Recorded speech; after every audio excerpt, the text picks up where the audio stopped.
النازعات نام پہلے ہی لفظ والنازعات سے ماخوذ ہے۔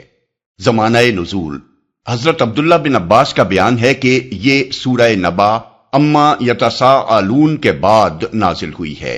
اس کا مضمون بھی یہی بتا رہا ہے کہ یہ ابتدائی زمانے کی نازل شدہ سورتوں میں سے ہے۔ موضوع اور مضمون اس کا موضوع قیامت اور زندگی بعد موت کا اثبات ہے، اور ساتھ ساتھ اس بات پر تنبیہ بھی کہ خدا کے رسول کو جھٹلانے کا انجام کیا ہوتا ہے۔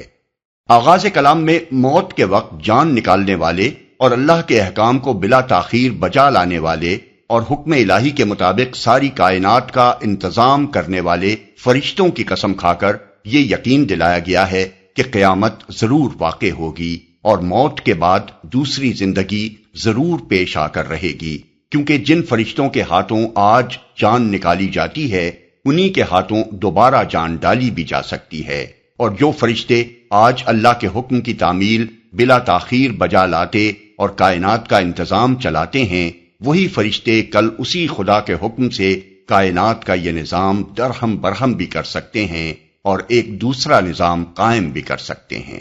اس کے بعد لوگوں کو بتایا گیا ہے کہ یہ کام جسے تم بالکل ناممکن سمجھتے ہو، اللہ تعالیٰ کے لیے سرے سے کوئی دشوار کام ہی نہیں ہے جس کے لیے کسی بڑی تیاری کی ضرورت ہو۔ بس ایک جھٹکا دنیا کے اس نظام کو درہم برہم کر دے گا، اور ایک دوسرا جھٹکا اس کے لیے بالکل کافی ہوگا کہ دوسری دنیا میں یکا یک تم اپنے آپ کو زندہ موجود پاؤ۔ اس وقت وہی لوگ جو اس کا انکار کر رہے تھے خوف سے کانپ رہے ہوں گے، اور سہمی ہوئی نگاہوں سے وہ سب کچھ ہوتے دیکھ رہے ہوں گے جس کو وہ اپنے نزدیک ناممکن سمجھتے تھے۔ پھر حضرت موسیٰ اور فرعون کا قصہ مختصراً بیان کر کے لوگوں کو خبردار کیا گیا ہے کہ رسول کو جھٹلانے اور اس کی ہدایت اور رہنمائی کو رد کرنے اور چال بازیوں سے اس کو شکست دینے کی کوشش کا کیا انجام فرعون دیکھ چکا ہے۔ اس سے عبرت حاصل کر کے اس روش سے باز نہ آؤگے تو وہی انجام تمہیں بھی دیکھنا پڑے گا۔ اس کے بعد آیت 27 سے 33 تک آخرت اور حیات بعد الموت کے دلائل بیان کیے گئے ہیں۔ اس سلسلے میں پہلے منکرین سے پوچھا گیا ہے کہ تمہیں دوبارہ پیدا کر دینا زیادہ سخت کام ہے یا اس عظیم کائنات کو پیدا کرنا جو عالم بالا میں اپنے بے حد و حساب ستاروں اور سیاروں کے ساتھ پھیلی ہوئی ہے۔ جس خدا کے لیے یہ کام مشکل نہ تھا اس کے لیے تمہاری بار دیگر تخلیق آخر کیوں مشکل ہوگی؟ صرف ایک فقرے میں امکان آخرت کی یہ مسکت دلیل پیش کرنے کے بعد زمین اور اس سر و سامان کی طرف توجہ دلائی گئی ہے جو زمین میں انسان اور حیوان کی زیست کے لیے فراہم کیا گیا ہے، اور جس کی ہر چیز اس بات کی شہادت دے رہی ہے کہ وہ بڑی حکمت کے ساتھ کسی نہ کسی مقصد کو پورا کرنے کے لیے بنائی گئی ہے۔ یہ اشارہ کر کے اس سوال کو انسان کی عقل پر چھوڑ دیا گیا ہے کہ وہ خود اپنی جگہ سوچ کر رائے قائم کرے کہ آیا اس حکیمانہ نظام میں انسان جیسی مخلوقات کو اختیارات اور ذمہ داریاں سونپ کر اس کا محاسبہ کرنا زیادہ مقتضائے حکمت نظر آتا ہے، یا یہ کہ وہ زمین میں ہر طرح کے کام کر کے مر جائے اور خاک میں مل کر ہمیشہ کے لیے فنا ہو جائے اور کبھی اس سے حساب نہ لیا جائے کہ ان اختیارات کو اس نے کیسے استعمال کیا اور ان ذمہ داریوں کو کس طرح ادا کیا۔ اس سوال پر بحث کرنے کے بجائے آیات 34 تا 41 میں یہ بتایا گیا ہے کہ جب آخرت برپا ہوگی تو انسان کے دائمی اور ابدی مستقبل کا فیصلہ اس بنیاد پر ہوگا کہ کس نے دنیا میں حد بندگی سے تجاوز کر کے اپنے خدا سے سرکشی کی اور دنیا ہی کے فائدوں اور لذتوں کو مقصود بنا لیا، اور کس نے اپنے رب کے سامنے کھڑے ہونے کا خوف کیا اور نفس کی ناجائز خواہشات کو پورا کرنے سے احتراز کیا۔ یہ بات خود بخود اوپر کے سوال کا صحیح جواب ہر اس شخص کو بتا دیتی ہے جو ضد اور ہٹ دھرمی سے پاک ہو کر ایمانداری کے ساتھ اس پر غور کرے، کیونکہ انسان کو دنیا میں اختیارات اور ذمہ داریاں سونپنے کا بالکل عقلی، منطقی اور اخلاقی تقاضا یہی ہے کہ اسی بنیاد پر آخر کار اس کا محاسبہ کیا جائے اور اسے جزا یا سزا دی جائے۔ آخر میں کفار مکہ کے اس سوال کا جواب دیا گیا ہے کہ وہ قیامت آئے گی کب؟ یہ سوال وہ رسول اللہ صلی اللہ علیہ وسلم سے بار بار کرتے تھے۔ جواب میں فرمایا گیا ہے کہ اس کے وقت کا علم اللہ کے سوا کسی کو نہیں ہے۔ رسول کا کام صرف خبردار کر دینا ہے کہ وہ وقت آئے گا ضرور۔ اب جس کا جی چاہے اس کے آنے کا خوف کر کے اپنا رویہ درست کر لے اور جس کا جی چاہے بے خوف ہو کر شتر بے مہار کی طرح چلتا رہے۔ جب وہ وقت آ جائے گا تو وہی لوگ جو اس دنیا کی زندگی پر مرے مٹتے تھے اور اسی کو سب کچھ سمجھتے تھے، یہ محسوس کریں گے کہ دنیا میں وہ صرف گھڑی بھر ٹھہرے تھے۔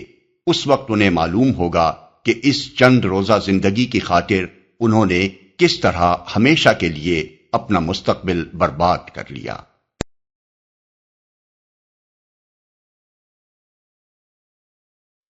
اعوذ باللہ من الشیطان الرجیم، بسم اللہ الرحمن الرحیم،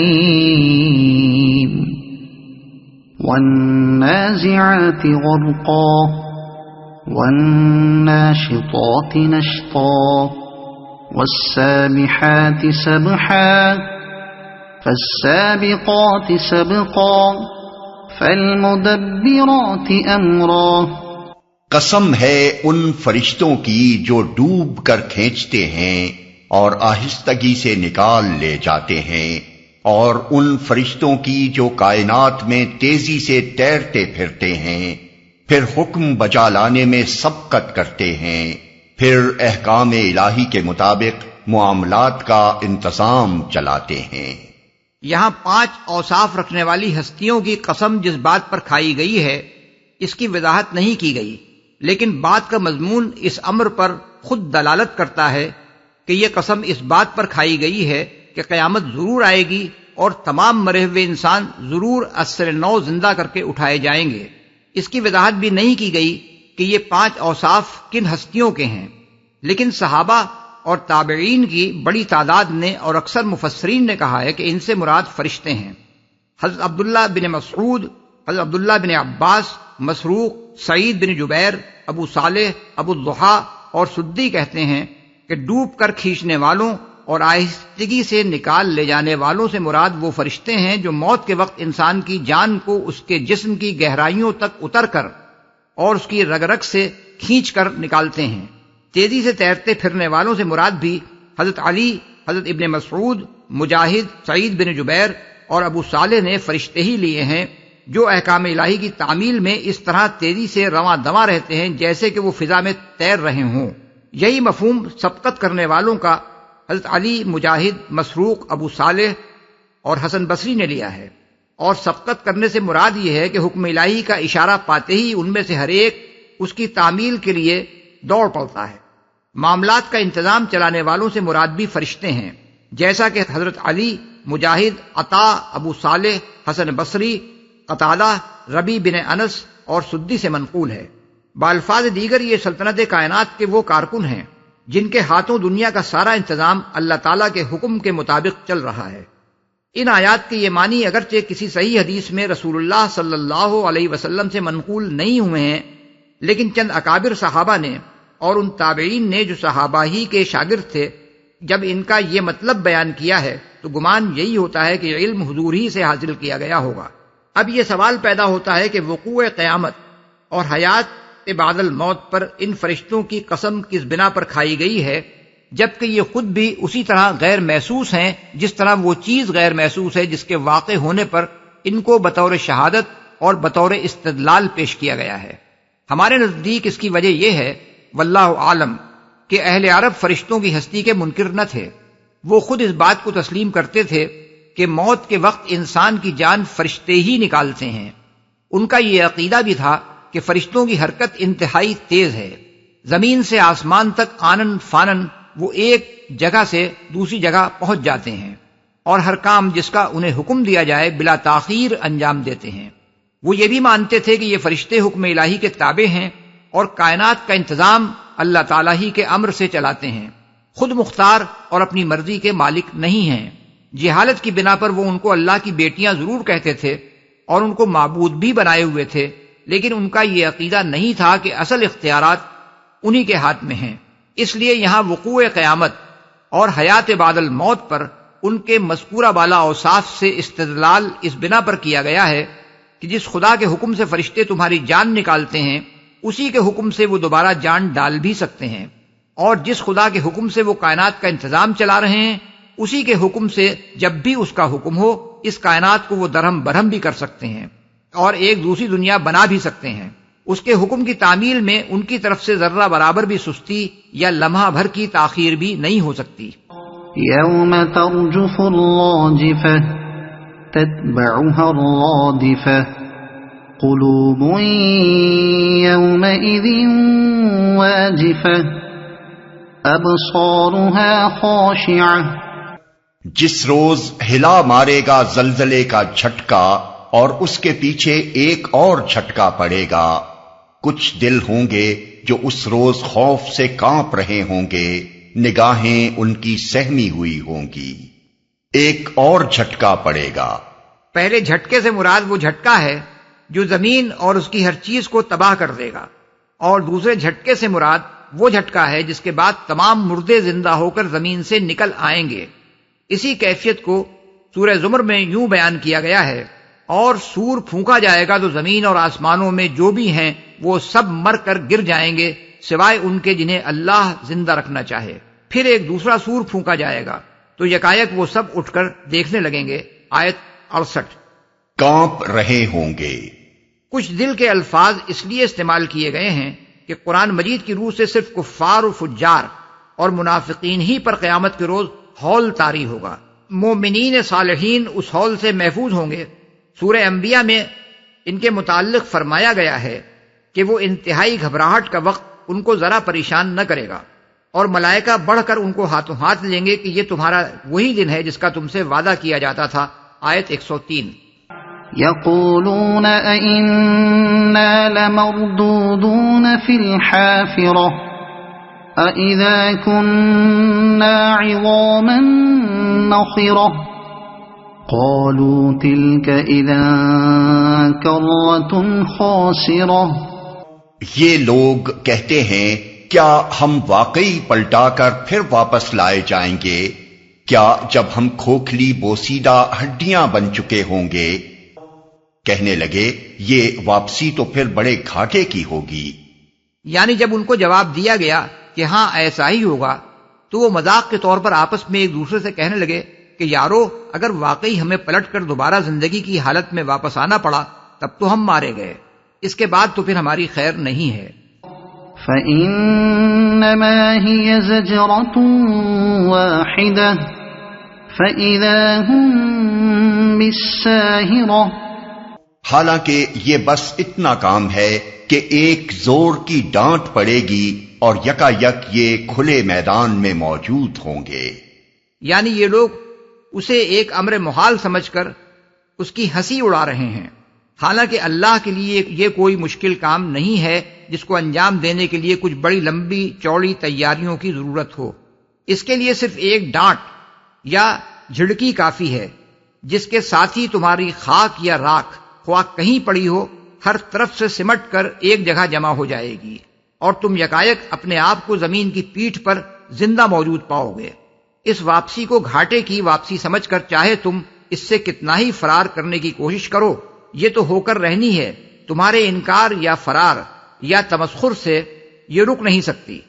هل أتاك حديث موسى؟ کیا تمہیں موسیٰ کے قصے کی خبر پہنچی ہے؟ کیا تمہیں کیونکہ کفار مکہ کا قیامت اور آخرت کو نہ ماننا اور اس کا مذاق اڑانا دراصل کسی فلسفے کو رد کرنا نہیں تھا، بلکہ اللہ کے رسول کو جھٹلانا تھا، اور جو چالیں وہ رسول اللہ صلی اللہ علیہ وسلم کے خلاف چل رہے تھے وہ کسی عام آدمی کے خلاف نہیں بلکہ اللہ کے رسول کی دعوت کو زک دینے کے لیے تھیں۔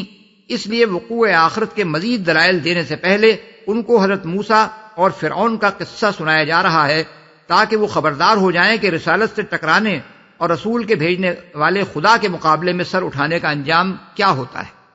إذ ناداه ربه بالواد المقدس طوى اذهب إلى فرعون إنه طغى فقل هل لك إلى أن تزكى وأهديك إلى ربك فتخشى۔ جب اس کے رب نے اسے طوا کی مقدس وادی میں پکارا تھا کہ فرعون کے پاس جا، وہ سرکش ہو گیا ہے، اور اس سے کہہ کیا تو اس کے لیے تیار ہے کہ پاکیزگی اختیار کرے اور میں تیرے رب کی طرف تیری رہنمائی کروں تو اس کا خوف تیرے اندر پیدا ہو؟ مقدس وادی، وادی مقدس طوا کے معنی بالعموم مفسرین نے یہ بیان کیے ہیں کہ وہ مقدس وادی جس کا نام طوا تھا، لیکن اس کے علاوہ اس کے دو معنی اور بھی بیان کیے گئے ہیں۔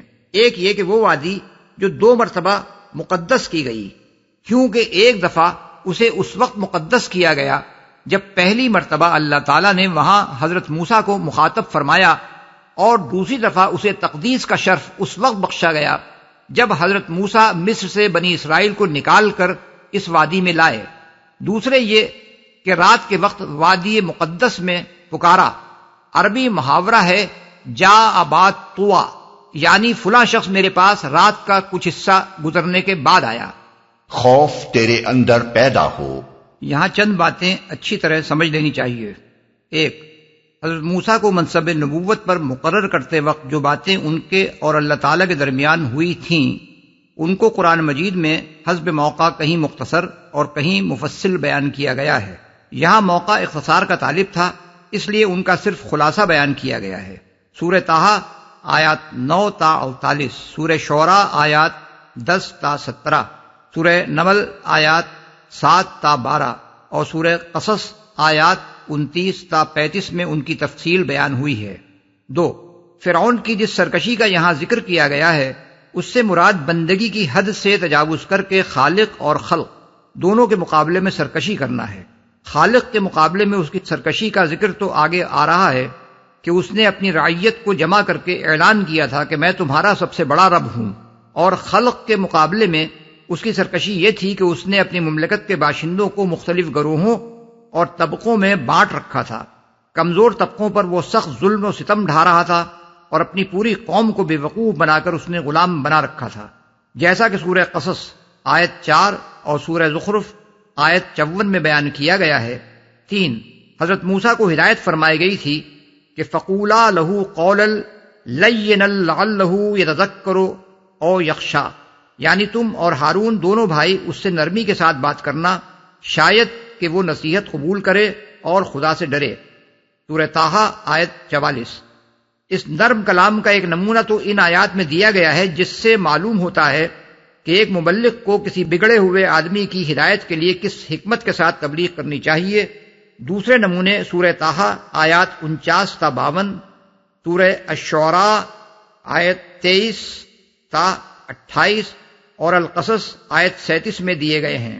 یہ منجملہ ان آیات کے ہیں جن میں اللہ تعالیٰ نے قرآن مجید میں حکمت تبلیغ کی تعلیم دی ہے۔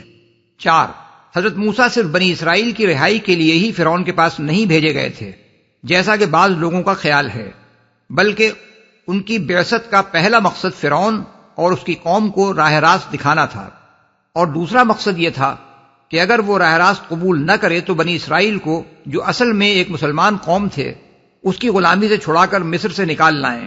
یہ بات ان آیات سے بھی ظاہر ہوتی ہے، کیونکہ ان میں سرے سے بنی اسرائیل کی رہائی کا ذکر ہی نہیں، بلکہ حضرت موسیٰ کو فرعون کے سامنے صرف حق کی تبلیغ پیش کرنے کا حکم دیا گیا ہے، اور ان مقامات سے بھی اس کا ثبوت ملتا ہے جہاں حضرت موسیٰ نے تبلیغ اسلام بھی کی ہے اور بنی اسرائیل کی رہائی کا مطالبہ بھی فرمایا ہے۔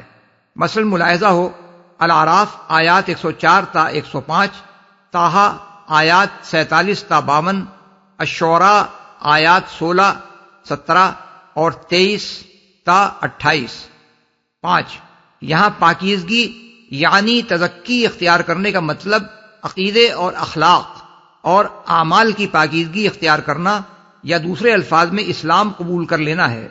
ابن زید کہتے ہیں کہ قرآن میں جہاں بھی تزکی کا لفظ استعمال ہوا ہے وہاں اس سے مراد اسلام قبول کرنا ہی ہے۔ چنانچہ وہ مثال میں قرآن مجید کی حسب ذیل 3 آیات کو پیش کرتے ہیں، وَذَلِكَ جَزَاءُ مَن تَزَكَّىٰ، یعنی اور یہ جزا ہے اس کی جو پاکیزگی اختیار کرے یعنی اسلام لے آئے۔ وَمَا يُدْرِيكَ لَعَلَّهُ يَزَّكَّىٰ، یعنی اور تمہیں کیا خبر شاید کہ وہ پاکیزگی اختیار کرے یعنی مسلمان ہو جائے۔ وَمَا عَلَيْكَ أَلَّا يَزَّكَّىٰ، اور تم پر کیا ذمہ داری ہے اگر وہ پاکیزگی اختیار نہ کرے یعنی مسلمان نہ ہو۔ ابن جریر۔ 6، یہ ارشاد کہ میں تیرے رب کی طرف تیری رہنمائی کروں تو اس کا خوف تیرے دل میں پیدا ہو، اس کا مطلب یہ ہے کہ جب تو اپنے رب کو پہچان لے گا اور تجھے معلوم ہو جائے گا کہ تو اس کا بندہ ہے، مرد آزاد نہیں ہے، تو لازماً تیرے دل میں اس کا خوف پیدا ہوگا۔ اور خوف خدا ہی وہ چیز ہے جس پر دنیا میں آدمی کے رویے کے صحیح ہونے کا انحصار ہے۔ خدا کی معرفت اور اس کے خوف کے بغیر کسی پاکیزگی کا تصور نہیں کیا جا سکتا۔ فَأَرَاهُ الْآيَةَ الْكُبْرَى فَكَذَّبَ وَعَصَىٰ ثُمَّ أَدْبَرَ يَسْعَىٰ فَحَشَرَ فَنَادَىٰ فَقَالَ أَنَا رَبُّكُمُ الْأَعْلَىٰ فَأَخَذَهُ اللَّهُ نَكَالَ الْآخِرَةِ وَالْأُولَىٰ إِنَّ فِي ذَلِكَ لَعِبْرَةً لِمَن يَخْشَىٰ۔ پھر موسیٰ نے فرعون کے پاس جا کر اس کو بڑی نشانی دکھائی، مگر اس نے جھٹلا دیا اور نہ مانا۔ پھر چال بازیاں کرنے کے لیے پلٹا اور لوگوں کو جمع کر کے اس نے پکار کر کہا، میں تمہارا سب سے بڑا رب ہوں۔ آخر کار اللہ نے اسے آخرت اور دنیا کے عذاب میں پکڑ لیا۔ در حقیقت اس میں بڑی عبرت ہے ہر اس شخص کے لیے جو ڈرے۔ بڑی نشانی سے مراد عصا کا اژدہا بن جانا ہے، جس کا ذکر قرآن مجید میں متعدد مقامات پر کیا گیا ہے۔ ظاہر ہے کہ اس سے بڑی نشانی اور کیا ہو سکتی ہے کہ ایک بے جان لاٹھی سب دیکھنے والوں کی آنکھوں کے سامنے علانیہ اژدہا بن جائے، جادوگر اس کے مقابلے میں لاٹھیوں اور رسیوں کے جو مصنوعی اژدہے بنا کر دکھائیں، ان سب کو وہ نگل جائے، اور پھر حضرت موسیٰ جب اس کو پکڑ کر اٹھا لیں تو پھر وہ لاٹھی کی لاٹھی بن کر رہ جائے۔ یہ اس بات کی صریح علامت تھی کہ وہ اللہ رب العالمین ہی ہے جس کی طرف سے حضرت موسیٰ بھیجے گئے ہیں۔ پلٹا، اس کی تفصیل دوسرے مقامات پر قرآن میں یہ بیان کی گئی ہے کہ اس نے تمام مصر سے ماہر جادوگروں کو بلوایا اور ایک مجمع عام میں ان سے لاٹھیوں اور رسیوں کے اژدہے بنوا کر دکھائے تاکہ لوگوں کو یقین آ جائے کہ موسیٰ علیہ السلام کوئی نبی نہیں بلکہ ایک جادوگر ہیں، اور لاٹھی کا اژدہا بنانے کا جو کرشمہ انہوں نے دکھایا ہے وہ دوسرے جادوگر بھی دکھا سکتے ہیں۔ لیکن اس کی یہ چال الٹی پڑی اور جادوگروں نے شکست کھا کر خود تسلیم کر لیا کہ موسیٰ علیہ السلام نے جو کچھ دکھایا ہے وہ جادو نہیں بلکہ معجزہ ہے۔ سب سے بڑا رب ہوں۔ فرعون کا یہ دعویٰ کئی مقامات پر قرآن مجید میں بیان کیا گیا ہے۔ ایک موقع پر اس نے حضرت موسیٰ سے کہا کہ اگر تم نے میرے سوا کسی اور کو خدا بنایا تو میں تمہیں قید کر دوں گا، الشعراء آیت 29۔ ایک اور موقع پر اس نے اپنے دربار میں لوگوں کو خطاب کر کے کہا کہ اے سرداران قوم، میں نہیں جانتا کہ میرے سوا تمہارا کوئی اور خدا بھی ہے، القصص آیت 38۔ ان ساری باتوں سے فرعون کا یہ مطلب نہ تھا اور نہیں ہو سکتا تھا کہ وہی کائنات کا خالق ہے اور اسی نے یہ دنیا پیدا کی ہے۔ یہ مطلب بھی نہ تھا کہ وہ اللہ تعالیٰ کی ہستی کا منکر اور خود رب العالمین ہونے کا مدعی تھا۔ یہ مطلب بھی نہ تھا کہ وہ صرف اپنے آپ ہی کو مذہبی معنوں میں لوگوں کا معبود قرار دیتا تھا۔ قرآن مجید ہی میں اس بات کی شہادت موجود ہے کہ جہاں تک مذہب کا تعلق ہے وہ خود دوسرے معبودوں کی پرستش کرتا تھا۔ چنانچہ اس کے اہل دربار ایک موقع پر اس کو مخاطب کر کے کہتے ہیں کہ کیا آپ موسیٰ اور اس کی قوم کو یہ آزادی دیتے چلے جائیں گے کہ وہ ملک میں فساد پھیلائیں اور آپ کو اور آپ کے معبودوں کو چھوڑ دیں؟ سورہ الاعراف آیت 127۔ اور قرآن میں فرعون کا یہ قول بھی نقل کیا گیا ہے کہ اگر موسیٰ خدا کا بھیجا ہوا ہوتا تو کیوں نہ اس پر سونے کے کنگن اتارے گئے، یا اس کے ساتھ ملائکہ اس کی اردلی میں کیوں نہ آئے، سورہ زخرف آیت 53۔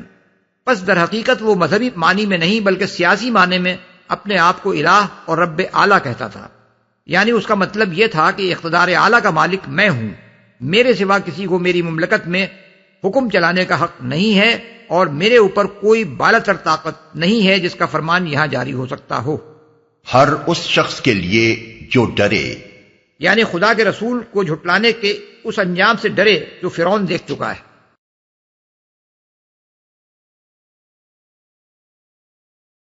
أَأَنتُمْ أَشَدُّ خَلْقًا أَمِ السَّمَاءُ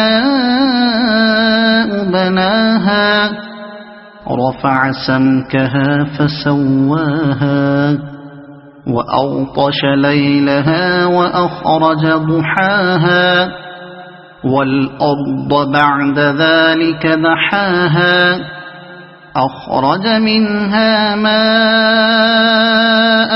ومرعاها والجبال أرساها متاعا لكم ولأنعامكم کیا تم لوگوں کی تخلیق زیادہ سخت کام ہے یا آسمان کی؟ اللہ نے اس کو بنایا، اس کی چھت خوب اونچی اٹھائی، پھر اس کا توازن قائم کیا اور اس کی رات ڈھانکی اور اس کا دن نکالا، اس کے بعد زمین کو اس نے بچھایا، اس کے اندر سے اس کا پانی اور چارہ نکالا، اور پہاڑ اس میں گاڑ دیے سامان زیست کے طور پر تمہارے لیے اور تمہارے مویشیوں کے لیے۔ کیا اب قیامت اور حیات بعد الموت کے ممکن اور مقتضائے حکمت ہونے کے دلائل بیان کیے جا رہے ہیں۔ یا آسمان کی؟ تخلیق سے مراد انسانوں کی دوبارہ تخلیق ہے، اور آسمان سے مراد وہ پورا عالم بالا ہے جس میں بے شمار ستارے اور سیارے، بے حد و حساب شمسی نظام اور انگنت کہکشاں پائے جاتے ہیں۔ مطلب یہ ہے کہ تم جو موت کے بعد دوبارہ زندہ کیے جانے کو کوئی بڑا ہی امر محال سمجھتے ہو اور بار بار کہتے ہو کہ بھلا یہ کیسے ممکن ہے کہ جب ہماری ہڈیاں تک بوسیدہ ہو چکی ہوں گی اس حالت میں ہمارے پراگندہ اجزائے جسم پھر سے جمع کر دیے جائیں اور ان میں جان ڈال دی جائے، کبھی اس بات پر بھی غور کرتے ہو کہ اس عظیم کائنات کا بنانا زیادہ سخت کام ہے یا تمہیں ایک مرتبہ پیدا کر چکنے کے بعد دوبارہ اسی شکل میں پیدا کر دینا؟ جس خدا کے لیے وہ کوئی مشکل کام نہ تھا، اس کے لیے آخر یہ کیوں ایسا مشکل کام ہے کہ وہ اس پر قادر نہ ہو سکے؟ حیات بعد الموت پر یہی دلیل قرآن مجید میں متعدد مقامات پر دی گئی ہے۔ مثلا سورہ یاسین میں ہے، اور کیا وہ جس نے آسمانوں اور زمین کو بنایا اس پر قادر نہیں ہے کہ ان جیسوں کو پھر سے پیدا کر دے؟ کیوں نہیں، وہ تو بڑا زبردست خالق ہے، تخلیق کے کام کو خوب جانتا ہے۔ آیت 81۔ اور سورہ مومن میں فرمایا، یقیناً آسمانوں اور زمین کو پیدا کرنا انسانوں کو پیدا کرنے سے زیادہ بڑا کام ہے، مگر اکثر لوگ جانتے نہیں ہیں۔ آیت 57۔ اس کا دن نکالا۔ رات اور دن کو آسمان کی طرف منسوب کیا گیا ہے کیونکہ آسمان کا سورج غروب ہونے سے ہی رات آتی ہے اور اسی کے طلوع ہونے سے دن نکلتا ہے۔ رات کے لیے ڈھانکنے کا لفظ اس معنی میں استعمال کیا گیا ہے کہ سورج غروب ہونے کے بعد رات کی تاریکی اس طرح زمین پر چھا جاتی ہے جیسے اوپر سے اس پر پردہ ڈال کر ڈھانک دیا گیا ہو۔ زمین کو اس نے بچھایا۔ اس کے بعد زمین کو بچھانے کا مطلب یہ نہیں ہے کہ آسمان کی تخلیق کے بعد اللہ تعالیٰ نے زمین پیدا کی، بلکہ یہ ایسا ہی طرز بیان ہے جیسے ہم ایک بات کا ذکر کرنے کے بعد کہتے ہیں پھر یہ بات غور طلب ہے۔ اس سے مقصود ان دونوں باتوں کے درمیان واقعاتی ترتیب بیان کرنا نہیں ہوتا کہ پہلے یہ بات ہوئی اور اس کے بعد دوسری بات، بلکہ مقصود ایک بات کے بعد دوسری بات کی طرف توجہ دلانا ہوتا ہے، اگرچہ دونوں ایک ساتھ پائی جاتی ہوں۔ اس طرز بیان کی متعدد نظیریں خود قرآن میں موجود ہیں۔ مثلا سورہ قلم میں فرمایا، اُتُلِّم بَعْدَ ذَلِكَ زَنِيمٌ، یعنی جفاکار ہے اور اس کے بعد بد اصل۔ اس کا یہ مطلب نہیں کہ پہلے وہ جفاکار بنا اور اس کے بعد بد اصل ہوا، بلکہ مطلب یہ ہے کہ وہ شخص جفاکار ہے اور اس پر مزید یہ کہ بد اصل بھی ہے۔ اسی طرح سورہ بلد میں فرمایا، فَكُّ رَقَبَةٍ او اطعام فی یوم ذی مسغبۃ یتیما ذا مقربہ او مسکینا ذا متربہ ثم کان من الذین آمنوا، غلام آزاد کرے اور پھر ایمان لانے والوں میں سے ہو۔ اس کا بھی یہ مطلب نہیں ہے کہ پہلے وہ نیک اعمال کرے پھر ایمان لائے، بلکہ مطلب یہ ہے کہ ان نیک اعمال کے ساتھ ساتھ اس میں مومن ہونے کی صفت بھی ہو۔ اس مقام پر یہ بات بھی سمجھ لینی چاہیے کہ قرآن میں کہیں زمین کی پیدائش کا ذکر پہلے کیا گیا ہے اور کہیں اور آسمانوں کی پیدائش کا ذکر بعد میں، جیسے سورہ بقرہ آیت 29 میں ہے، اور کسی جگہ آسمان کی پیدائش کا ذکر پہلے اور زمین کی پیدائش کا ذکر بعد میں کیا گیا ہے، جیسے ان آیات میں ہم دیکھ رہے ہیں۔ یہ دراصل تضاد نہیں ہے۔ ان مقامات میں کسی جگہ بھی مقصود کلام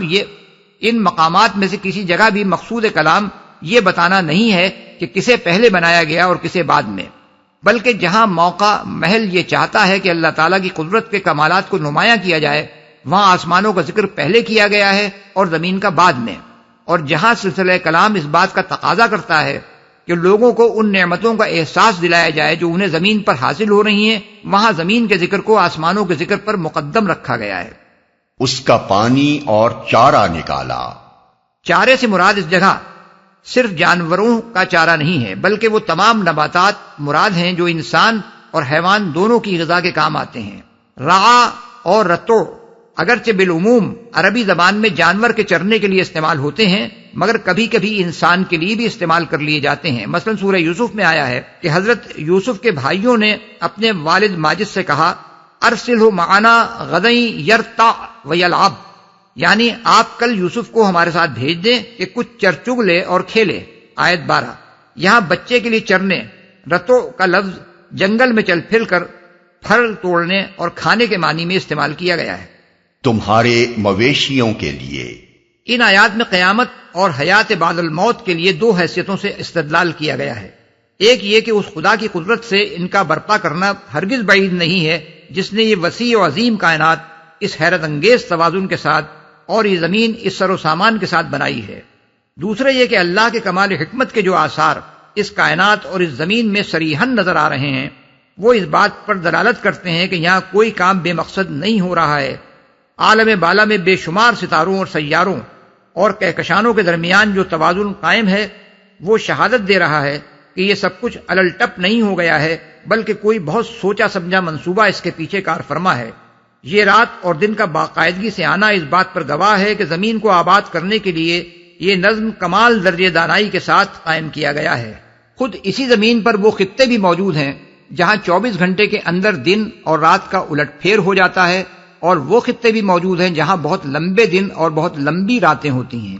زمین کی آبادی کا بہت بڑا حصہ پہلی قسم کے خطوں میں ہے، اور جہاں رات اور دن جتنے زیادہ لمبے ہوتے جاتے ہیں وہاں زندگی زیادہ سے زیادہ دشوار اور آبادی کم سے کم ہوتی چلی جاتی ہے، یہاں تک کہ 6 مہینے کے دن اور 6 مہینے کی راتیں رکھنے والے علاقے آبادی کے بالکل قابل نہیں ہیں۔ یہ دونوں نمونے اسی زمین پر دکھا کر اللہ تعالیٰ نے اس حقیقت کی شہادت پیش کر دی ہے کہ رات اور دن کی آمد و رفت کا یہ باقاعدہ انتظام کچھ اتفاقاً نہیں ہو گیا ہے بلکہ یہ زمین کو آبادی کے قابل بنانے کے لیے بڑی حکمت کے ساتھ ٹھیک ٹھیک ایک اندازے کے مطابق کیا گیا ہے۔ اسی طرح زمین کو اس طرح بچھانا کہ وہ قابل سکونت بن سکے، اس میں وہ پانی پیدا کرنا جو انسان اور حیوان کے لیے پینے کے قابل اور نباتات کے لیے رویدگی کے قابل ہو، اس میں پہاڑوں کا جمانا اور وہ تمام چیزیں پیدا کرنا جو انسان اور ہر قسم کے حیوانات کے لیے زندگی بسر کرنے کا ذریعہ بن سکیں، یہ سارے کام اس بات کی صریح علامت ہیں کہ یہ اتفاقی حوادث یا کسی کھلن رے کے بے مقصد کام نہیں ہیں بلکہ ان میں سے ہر کام ایک بہت بڑی حکیم و دانا ہستی نے بامقصد کیا ہے۔ اب یہ ہر صاحب عقل آدمی کے خود سوچنے کی بات ہے کہ آیا آخرت کا ہونا حکمت کا تقاضا ہے یا نہ ہونا۔ جو شخص ان ساری چیزوں کو دیکھنے کے باوجود یہ کہتا ہے کہ آخرت نہیں ہوگی، وہ گویا یہ کہتا ہے کہ یہاں اور سب کچھ تو حکمت اور مقصدیت کے ساتھ ہو رہا ہے مگر زمین پر انسان کو ذی ہوش اور با اختیار بنا کر پیدا کرنا بے مقصد اور بے حکمت ہے، کیونکہ اس سے بڑی کوئی بے مقصد اور بے حکمت بات نہیں ہو سکتی کہ اس زمین میں تصرف کے وسیع اختیارات دے کر انسان کو یہاں ہر طرح کے اچھے اور برے کام کرنے کا موقع تو دے دیا جائے مگر کبھی اس کا محاسبہ نہ کیا جائے۔ فَإِذَا جَاءَتِ الطَّامَّةُ الْكُبْرَى يَوْمَ يَتَذَكَّرُ الْإِنسَانُ مَا سَعَى وَبُرِّزَتِ الْجَحِيمُ لِمَن يَرَى فَأَمَّا مَن طَغَى وَآثَرَ الْحَيَاةَ الدُّنْيَا فَإِنَّ الْجَحِيمَ هِيَ الْمَأْوَى۔ پھر جب وہ ہنگامہ عظیم برپا ہوگا جس روز انسان اپنا سب کیا دھرا یاد کرے گا اور ہر دیکھنے والے کے سامنے دوزخ کھول کر رکھ دی جائے گی، تو جس نے سرکشی کی تھی اور دنیا کی زندگی کو ترجیح دی تھی دوزخ ہی اس کا ٹھکانہ ہوگی۔ ہنگامہ عظیم برپا ہوگا، اس سے مراد ہے قیامت، اور اس کے لیے الطامۃ الکبریٰ کے الفاظ استعمال کیے گئے ہیں۔ طامہ بجائے خود کسی ایسی بڑی آفت کو کہتے ہیں جو سب پر چھا جائے، اس کے بعد اس کے لیے کبریٰ کا لفظ مزید استعمال کیا گیا ہے جس سے خود بخود یہ ظاہر ہوتا ہے کہ اس کی شدت کا تصور دلانے کے لیے محض لفظ طامہ بھی کافی نہیں ہے۔ کیا دھرا یاد کرے گا، یعنی جب انسان دیکھ لے گا کہ وہی محاسبے کا دن آ گیا ہے جس کی اسے دنیا میں خبر دی جا رہی تھی، تو قبل اس کے کہ اس کا نام اعمال اس کے ہاتھ میں دیا جائے، اسے ایک ایک کر کے اپنی وہ سب حرکتیں یاد آنے لگیں گی جو وہ دنیا میں کر کے آیا ہے۔ بعض لوگوں کو یہ تجربہ خود اس دنیا میں بھی ہوتا ہے کہ اگر یکایک کسی وقت وہ کسی ایسے خطرے سے دوچار ہو جاتے ہیں جس میں موت ان کو بالکل قریب کھڑی نظر آنے لگتی ہے، تو اپنی پوری زندگی کی فلم ان کی چشم تصور کے سامنے یکلخت پھر جاتی ہے۔ وَأَمَّا مَنْ خَافَ مَقَامَ رَبِّهِ وَنَهَى النَّفْسَ عَنِ الْهَوَى فَإِنَّ الْجَنَّةَ هِيَ الْمَأْوَى، اور جس نے اپنے رب کے سامنے کھڑے ہونے کا خوف کیا تھا اور نفس کو بری خواہشات سے باز رکھا تھا، جنت اس کا ٹھکانہ ہوگی۔ یہاں چند مختصر الفاظ میں یہ بتا دیا گیا ہے کہ آخرت میں اصل فیصلہ کس چیز پر ہونا ہے۔ دنیا میں زندگی کا ایک رویہ یہ ہے کہ آدمی بندگی کی حد سے تجاوز کر کے اپنے خدا کے مقابلے میں سرکشی کرے اور یہ طے کر لے کہ اسی دنیا کے فائدے اور لذتیں اسے مطلوب ہیں، خواہ کسی طرح بھی وہ حاصل ہوں۔ دوسرا رویہ یہ ہے کہ یہاں زندگی بسر کرتے ہوئے آدمی اس بات کو پیش نظر رکھے کہ آخر کار ایک دن اسے اپنے رب کے سامنے کھڑا ہونا ہے، اور نفس کی بری خواہشات کو پورا کرنے سے اس لیے باز رہے کہ اگر یہاں اس نے اپنے نفس کا کہا مان کر کوئی ناجائز فائدہ کما لیا یا کوئی ناروا لذت حاصل کر لی تو اپنے رب کو کیا جواب دے گا۔ آخرت میں فیصلہ اسی بات پر ہونا ہے کہ انسان نے ان دونوں میں سے کون سا رویہ دنیا میں اختیار کیا۔ پہلا رویہ اختیار کیا ہو تو اس کا مستقل ٹھکانہ دوزخ ہے، اور دوسرا رویہ اختیار کیا ہو تو اس کی مستقل جائے قیام جنت ہے۔ يَسْأَلُونَكَ عَنِ السَّاعَةِ أَيَّانَ مُرْسَاهَا فِيمَ أَنْتَ مِنْ ذِكْرَاهَا إِلَى رَبِّكَ مُنْتَهَاهَا إِنَّمَا أَنْتَ مُنْذِرُ مَنْ يَخْشَاهَا۔ یہ لوگ تم سے پوچھتے ہیں کہ آخر وہ گھڑی کب آ کر ٹھہرے گی، تمہارا کیا کام کہ اس کا وقت بتاؤ، اس کا علم تو اللہ پر ختم ہے، تم صرف خبردار کرنے والے ہو ہر اس شخص کو جو اس کا خوف کرے۔ کب آ کر ٹھہرے گی؟ کفار مکہ رسول اللہ صلی اللہ علیہ وسلم سے یہ سوال بار بار کرتے تھے، اور اس سے مقصود قیامت کی آمد کا وقت اور اس کی تاریخ معلوم کرنا نہیں ہوتا تھا، بلکہ اس کا مذاق اڑانا ہوتا تھا۔ جو اس کا خوف کرے۔ اس کی تشریح بھی ہم تفسیر سورہ ملک میں کر چکے ہیں۔ رہا یہ ارشاد کہ تم ہر اس شخص کو خبردار کر دینے والے ہو جو اس کا خوف کرے، تو اس کا مطلب یہ نہیں ہے کہ خوف نہ کرنے والوں کو خبردار کرنا تمہارا کام نہیں ہے، بلکہ اس کا مطلب یہ ہے کہ تمہارے خبردار کرنے کا فائدہ اسی کو پہنچے گا جو اس دن کے آنے کا خوف کرے۔